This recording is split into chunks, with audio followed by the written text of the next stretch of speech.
Cela a été dit vendredi dernier, l'agence de notation Fitch a dégradé la note du crédit de la France, la faisant passer de AA à AA-. Pour justifier sa décision, l'agence évoque notamment, je cite, des déficits budgétaires importants et des progrès modestes concernant la réduction des déséquilibres, cela après 3 ans d'abondantes dépenses publiques destinées à amortir le choc du Covid et de l'inflation.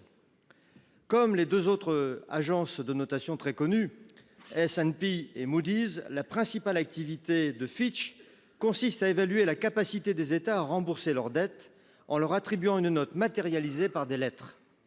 La meilleure note est AAA pour signifier un crédit de qualité optimale, ce que nous avions d'ailleurs avant 2012. La pire est C ou D, où on se rapproche du défaut de paiement. La note de la France a donc été dégradée d'un cran vendredi dernier.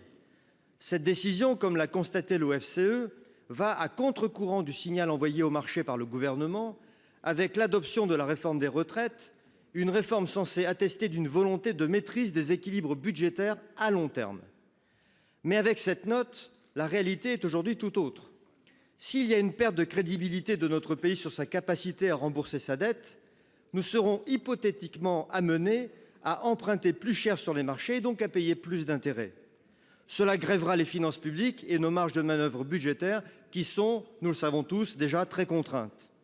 Rappelons que la charge de la dette publique est passée en quelques mois de 37 à 50 milliards d'euros. Alors concrètement, monsieur le ministre, quelles mesures comptez-vous prendre pour que nous retrouvions sur les places financières internationales un label de confiance et de crédibilité rassurant pour nos prêteurs? Et pour le dire autrement, monsieur le ministre, comment comptez-vous enrayer cette dégradation de la notation de la France ?